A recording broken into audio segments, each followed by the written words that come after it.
오늘 우리에게 주신 말씀은 역대하 12장 1절에서 16절 말씀인데 오늘은 1절에서 9절까지만 함께 읽도록 하겠습니다. 12장 1절 제가 먼저 봉독합니다. 르호보암의 나라가 견고하고 세력이 강해짐에 그가 여호와의 율법을 버리니 온 이스라엘이 본받은지라. 2절입니다. 그들이 여호와께 범죄하였으므로 르호보암 왕 제5년에 애굽 왕 시삭이 예루살렘을 치러 올라오니 그에게 병거가 1200대요 마병이 6만 명이며 애굽에서 그와 함께 온 백성 곧 리비아와 숫과 구스 사람이 헤아릴 수 없이 많더라. 시삭이 유다의 견고한 성읍들을 빼앗고 예루살렘에 이르니 그때 유다 방백들이 시삭의 일로 예루살렘에 모여 있는지라. 선지자 스마야가 르호보암과 방백들에게 나와 이르되 여호와께서 이같이 말씀하시기를 너희가 나를 버렸으므로 나도 너희를 버려 시삭의 손에 넘겼노라 하셨다 한지라. 이에 이스라엘 방백들과 왕이 스스로 겸비하여 이르되 여호와는 의로우시다 하며 여호와께서 그들이 스스로 겸비함을 보신지라. 여호와의 말씀이 스마야에게 임하여 이르시되 그들이 스스로 겸비하였으니 내가 멸하지 아니하고 저희를 조금 구원하여 나의 노를 시삭의 손을 통하여 예루살렘에 쏟지 아니하리라. 그러나 그들이 시삭의 종이 되어 나를 섬기는 것과 세상 나라들을 섬기는 것이 어떠한지 알게 되리라 하셨더라. 다같이 애굽 왕 시삭이 올라와서 예루살렘을 치고 여호와의 전 보물과 왕궁의 보물을 모두 빼앗고 솔로몬이 만든 금방패도 빼앗은지라. 한번 말씀드린 적이 있는데 역사의 연구라는 방대한 책을 쓴 아놀드 토인비라는 역사학자가 나이 40을 이렇게 이야기합니다. 나이 40이 되면 자기를 자기 앞에 저만큼 놓고 바라볼 줄 알아야 된다. 아무런 편견 없이 자신이 살아오고 살아갈 삶을 바라보는 것이다. 그것이 테오리아의 삶이다. 그가 방대한 서적, 제 기억으로는 12권이나 되는 한 페이지에 두 줄로 나눠줘서 세로로 쓰여진 자그마한 글씨로 꽤 방대한 서적을 만든 이후에는 아들과의 대화하는 것을 또 책으로 내놓습니다. 아들과의 대화를 기록한 책에서는 하나님이 개입한 인간의 역사, 그 다음에 하나님이 개입하지 않은 인간의 역사를 놓고 아들하고 대화를 합니다. 하나님의 관심이 없던 인간의 역사가 얼마나 처참한지, 또 하나님이 직접 간섭하신 역사는 얼마나 문화나 영적으로 흥황하게 되는지를 아들하고 토론도 하고 때로는 설명도 하고 합니다. 하나님의 사람 모세, 그는 시편 90편에서 이렇게 고백합니다. 우리의 연수가 70이요 강건하면 80이라도 그 연수의 자랑은 수고와 슬픔뿐이요 신속히 가니 우리가 날아가나이다. 누가 주의 노여움의 능력을 알며 누가 주의 진노의 두려움을 알리이까. 우리에게 우리날 계수함을 가르치사 지혜로운 마음을 얻게 하소서. 우리 믿음의 백성들은 하나님께서 이 지혜를 허락하시는 것 같습니다. 어제 장례식을 다녀왔습니다. 90살이 넘게 사신 것 같은데 30년이 넘게 가족들과 의절하고 자식들과 돌아가시기 직전에 우리 교회 사랑하는 유영군 권사님을 통해서 남은 재산을 30년 전쯤에 의절했던 자녀들을 찾아서 나눠주기를 원하셨던 것 같습니다. 근데 유영군 권사께서는 한 사람이 영혼이 귀중함을 알고 우리 왕종훈 목사님에게 도움을 청했고 우리 담임 목사님께서는 기꺼이 2번이나 찾아가셔서 그에게 영생을 선물했고 그래서 어제 가서 함께 많은 인원이 가서 예배 드렸습니다. 하지만 참 유족이 없는 장례식장을 오랜만에 보는데 쓸쓸했다.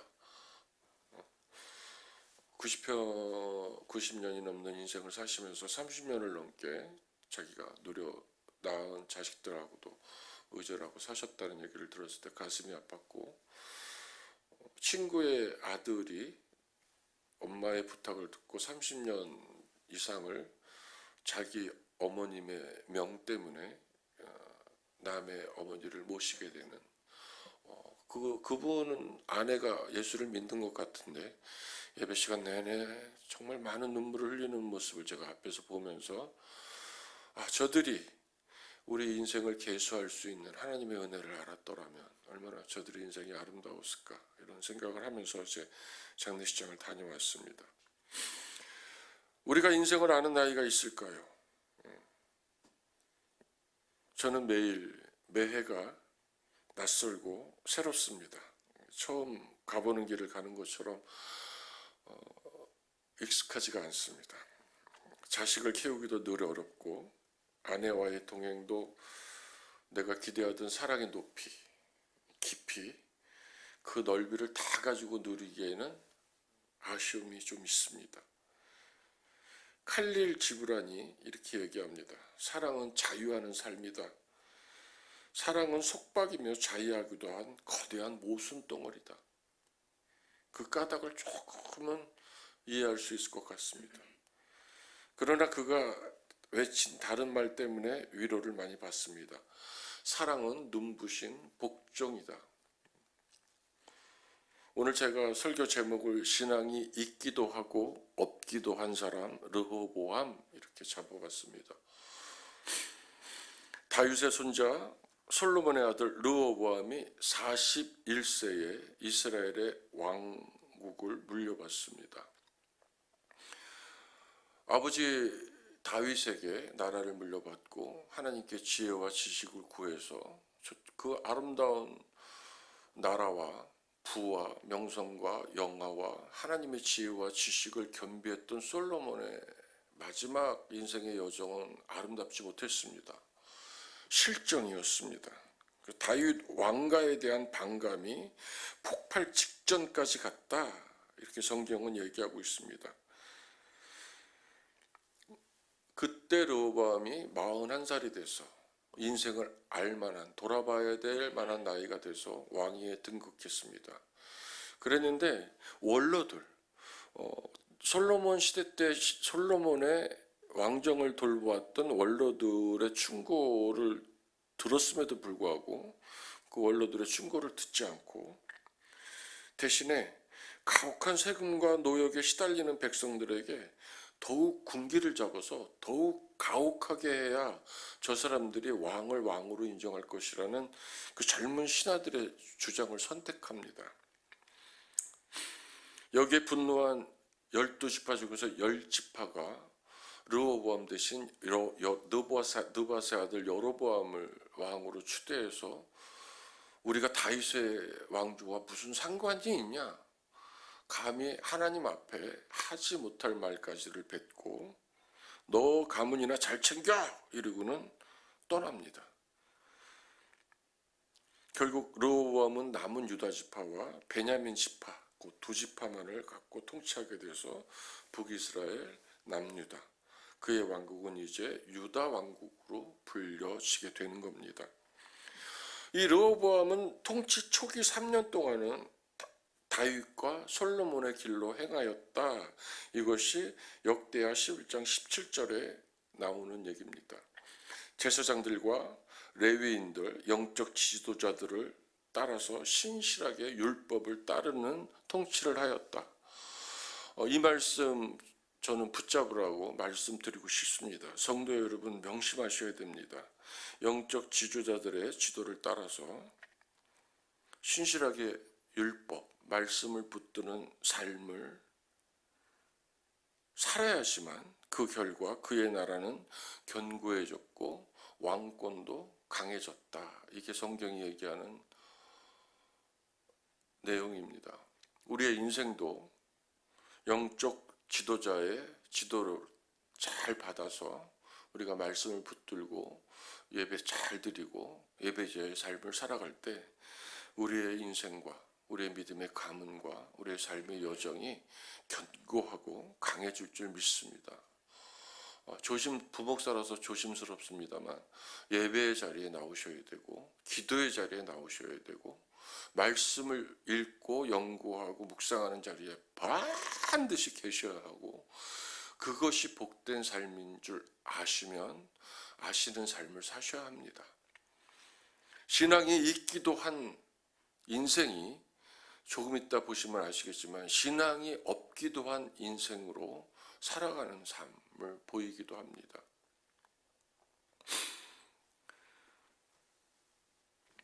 그가 영적 지도를 따라서 신실하게 율법을 따랐을 때 그는 아내 18명, 첩 60명, 그때 문화였겠지만 아들 28명, 딸 60명을 낳게 됩니다. 그는 가정을 지혜롭게 다스렸다, 이렇게 성경이 표현하고 있습니다. 그러나 이러한 형통이 하나님께서 르호보암에게 부어주신 복이, 어떻게 보면 할아버지 다윗에게 약속하신 언약 때문에 하나님께서 르호보암에게 주신 복이겠지만, 이러한 형통이 그를 교만으로 이끌었다, 이렇게 오늘 우리가 읽은 본문에서 나옵니다. 1절 보면 르호보암의 나라가 견고하고 세력이 강해짐에 그가 여호와의 율법을 버렸다. 하나님이 그의 세력이 강해지게 하고 그의 나라가 견고하게 하여 주셨는데, 그것 때문에 르호보암은 교만으로 달려갔다. 급기야 그는 하나님의 율법을 버립니다. 의도적으로 하나님과 단절합니다. 하나님이 당신의 아픈 마음을 어떻게 표현하시냐면, 그가 나를 버려서 나도 그를 버렸다. 하나님을 버릴 때도 하나님의 마음이 아팠겠지만, 자기가 사랑하고 복을 주던 인생을 하나님이 내치실 때 그 마음이 얼마나 아프셨겠습니까? 우리 12장 1절 한번, 제가 읽었던 말씀을 한번 큰 소리로 한번 함께 봉독하길 원합니다. 르호보암의 시작. 르호보암의 나라가 견고하고 세력이 강해짐에 그가 여호와의 율법을 버리니 온 이스라엘이 본받은지라. 왕권이 튼튼해지고 힘이 커지자 주님의 율법을 저버렸다. 가톨릭 성경에서는 이렇게 쉽게 표현합니다. 온 이스라엘도 그를 따랐다. 성경에 나오는 표현입니다만 우리가 요새 이단에 대해서 얘기를 많이 합니다. 근데 이단들을 따르는 사람들에 대해서 도대체 왜 따를까? 우리가 이렇게 얘기할 때 성경은 명확하게 집어냅니다. 자기들의 유익을 좇았다, 이렇게. 하나님의 의를 구하고 하나님의 나라를 구하고 하나님께 묻는 인생이 된 것이 아니라 어느 순간에 자기 생각, 자기 경험, 자기 소유, 그 여러 가지를 찾아서 자기들의 유익을 좇았다. 지금도 그 통일교회 한학자 총재가 감옥에 갇히고 나서 그 밑에 있던 사람 아내가, 그 밑에 있던 사람도 감옥에 갔고, 그 아내가 통일교의 모든 재산을 관리하게 되는데, 지금 그 재산을 계수하는 사람들의 손이 오후가 되면 아플 정도로 결제가 많이 올라온다고 합니다. 얼마나 안에서 암투가 있겠습니까? 자기들의 유익을 좇은 인생의 결말을 보는 것 같아서 통쾌하기도 하고 어떨 땐 가슴도 아픕니다.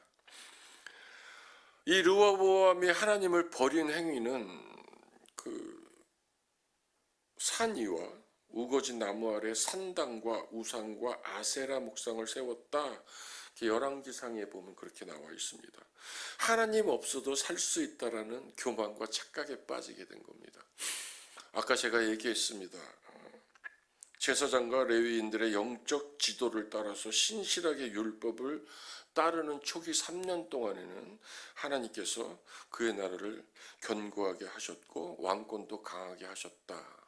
근데 스스로 그것을 저버렸을 때 영적 지도자들의 말을 등한시하고 자기 생각을 따르고 예배의 자리, 기도의 자리, 말씀의 자리를 소홀히 했을 때 어느 순간에 우리는 교만과 하나님 없이도 살 수 있다는 착각에 빠지게 됩니다.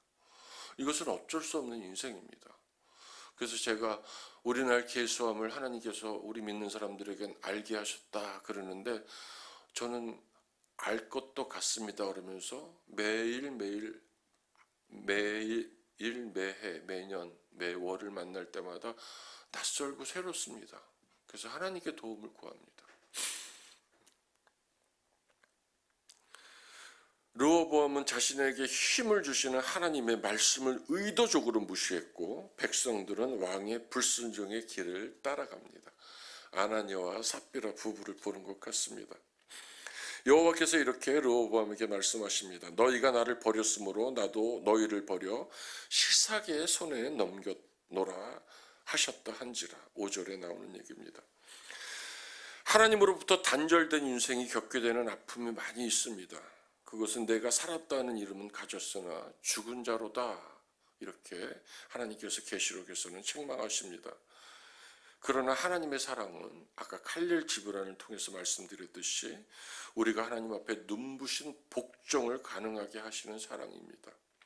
너희가 나를 버렸으므로 나도 너희를 버렸다라는 하나님의 말씀은 너희가 나에게로 돌아오면 나도 너희에게 다시 돌아와 너희를 살피시겠다 하는 하나님의 마음이 들어있는 메시지입니다. 지난주에 설교 때 말씀드렸지만 살피신다는 파카드 이런 말인데 주님이 우리를 아시는 주님이 그 마음을 아시고 이렇게 예수님이 일하셨을 때 하는 그 속내를 드러내시는데 그 주님이 이렇게 오셔서 우리 인생을 다 아시는데도 살피시는 겁니다. 우리 자식이 넘어졌을 때 혹시 어디가 더 상하지는 않았는지 꼼꼼히 살피시는 그 하나님의 마음이 파카드인데 너희가 나를 버렸으므로 나도 너희를 버렸다라는 이 말 속에는 야 이놈아 나한테로 돌아와야지. 나는 너의 인생을 살피시는 하나님이야. 너가 돌아오면 태양도 멈추게 할 수 있고 해의 각도도 앞으로 돌아가야 우주의 질서가 되는데 한 사람의 기도를 듣고 그 우주의 질서를 뒤로 10도나 물리치실 수 있어. 그 얘기를 지금 하시는 겁니다. 전쟁, 감당할 수 없는 상황에 우리를 때로는 넘기시지만 회복하시는 분도 전능하신 하나님이라는 말씀을 지금 하고 계신 겁니다. 자기를 버린 르호보암과 그 백성들에게 하나님이 전하는 말씀입니다. 이것이 바로 공의의 심판 뒤에 숨겨져 있는 하나님의 사랑입니다. 놀라운 반전이 생깁니다. 6절에 보면 이에 이스라엘 방백들과 왕이 스스로 겸비하여 이르되 여호와는 의로우시다 하며 세 번역으로 제가 다시 한번 읽어보겠습니다. 그러자 이스라엘 지도자들과 왕은 자신들의 잘못을 뉘우쳤다.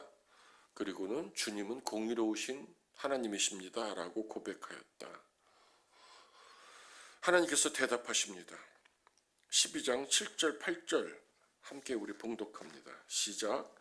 여호와께서 그들이 스스로 겸비함을 보신지라 여호와의 말씀이 스마야에게 임하여 이르시되 그들이 스스로 겸비하였으니 내가 멸하지 아니하고 저희를 조금 구원하여 나의 노를 시삭의 손을 통하여 예루살렘에 쏟지 아니하리라.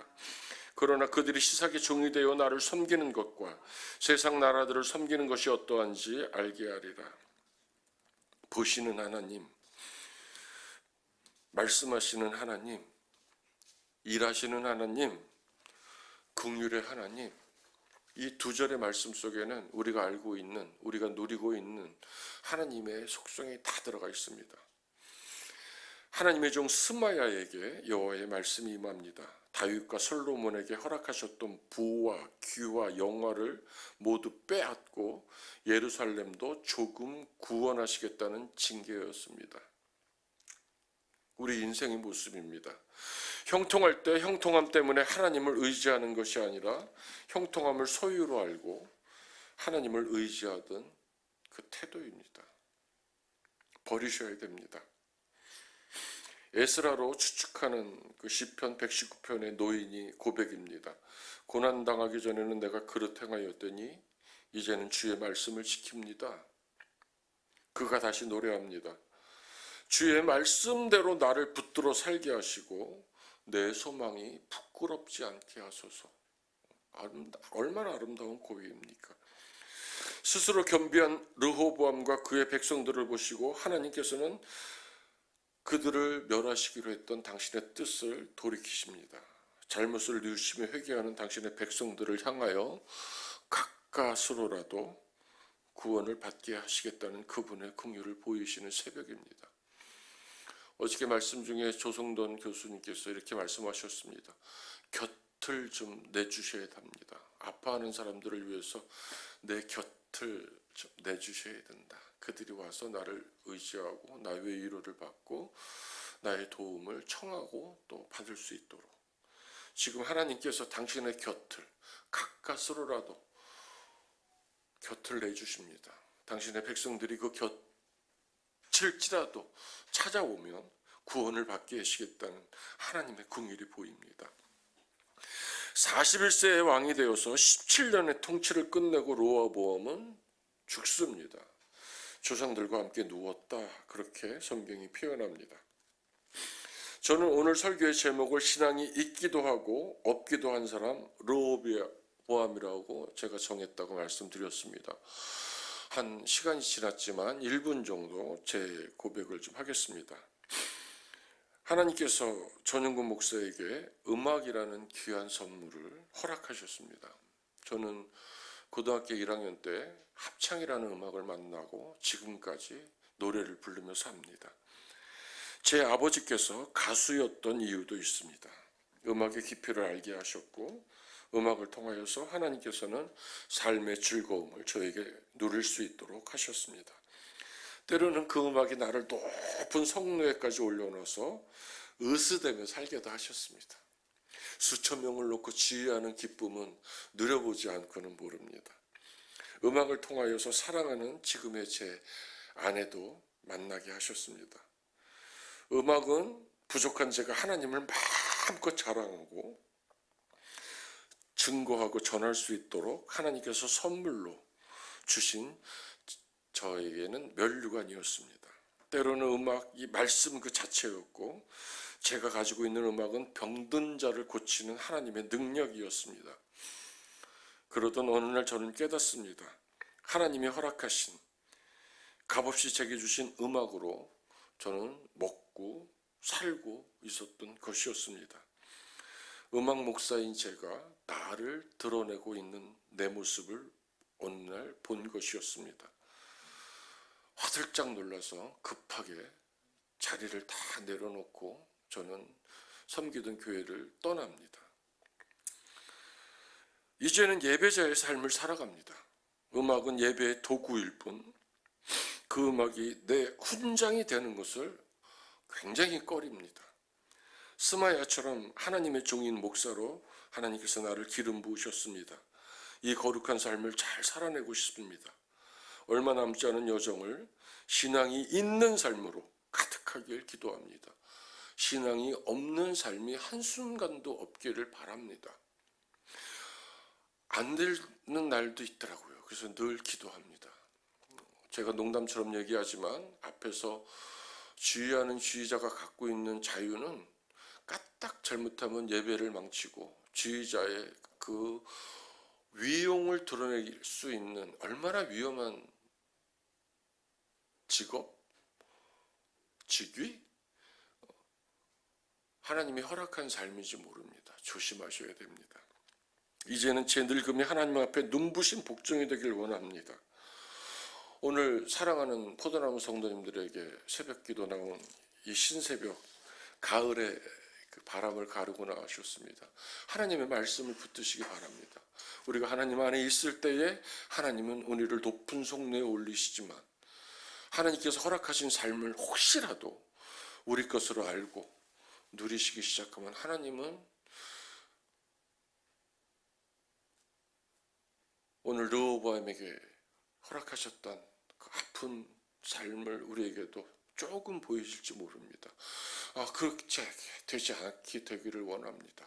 오늘 그 곁을 보이신 하나님께 얼른 안기셔서 하나님의 사랑을 확인하고 우리를 위해서 일하시는 하나님을 만나시고 하나님의 열정 속에 눈부신 복종으로 응답하시면서 오늘도 벅찬 하루를 승리의 삶으로 이겨내시기를 주님의 이름으로 축복합니다. 아멘. 자, 우리 말씀 붙들고 기도하길 원합니다. 7절 말씀입니다. 여호와께서 그들이 스스로 겸비함을 보신지라. 우리 이 말씀 붙듭니다. 여호와께서 그들이 스스로 겸비함을 보신지라. 하나님, 제가 잘못했습니다. 하나님, 돌아서겠습니다. 잘못된 것으로부터 돌이키겠습니다 라고 고백하고 하나님을 향해서 하나님을 주목하는 인생으로 오늘 이 새벽에 바뀌겠습니다 라고 결단하는 것입니다. 우리 주여 한번 외치고 통성으로 기도합니다. 주여, 우리에게 오늘 말씀을 통해서 살아계신 하나님이 말씀하십니다. 여호와께서 그들이 스스로 겸비함을 보십니다. 하나님, 우리의 인생이 여호와의 눈을 향합니다. 하나님의 주를 주목합니다.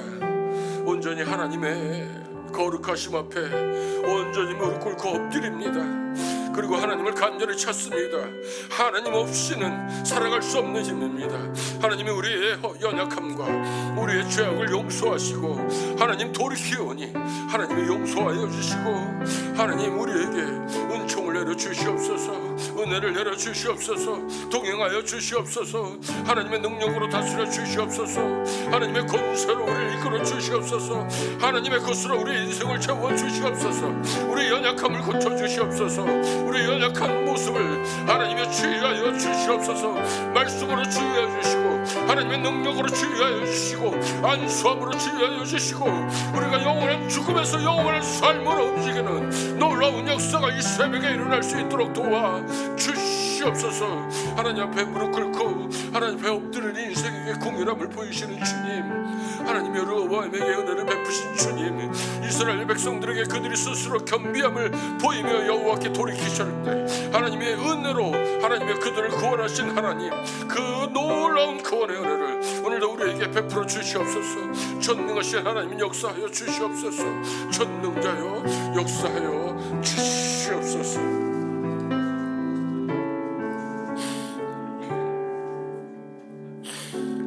우리의 연수가 70이요 강간하면 80이라도 그 연수의 자랑은 수고와 슬픔뿐이요 신속히가니 우리가 날아가나이다. 누가 주의 노여움의 능력을 알며 누가 주의 진노의 두려움을 알리이까. 우리에게 주시는 말씀입니다. 우리에게 오리날 계수함을 가르치사 지혜로운 마음을 얻게 하소서. 이 지혜로운 마음을 얻게 하는 이 마음은 에스라의 마음이 아니라 이제 우리의 마음입니다. 하나님, 우리가 인생을 살아가는 동안에 우리의 날 개수함을 알게 하시고 늘 포도나무 되신 주님과 동행하여서 이 땅에서 영생을 누릴 수 있도록 인도하여 주시옵소서. 오늘 새로 시작되는 하루가 하나님께 눈부신 복종으로 여호와와 동행하는 거룩한 인생들이 될 수 있도록 인도하여 주시옵소서. 우리 주여 한번 외치고 통성으로 기도합니다. 주여, 전능자여 할렐루야 고맙습니다. 오늘도 여러가지 상황 속에서 하나님께서 은혜를 베푸셔서 예배를 온전히 들을 수 있도록 허락하신 것 감사합니다. 닫힌 문이 열린 것처럼 우리의 닫힌 마음이 열어질 수 있도록 도와주시고 하나님의 우리의 날 계수함을 알게 하셔서 우리가 여호와 앞에 겸비한 인생들이 되게 하시옵소서. 날마다 하나님의 지혜를 구하며 하나님의 은혜를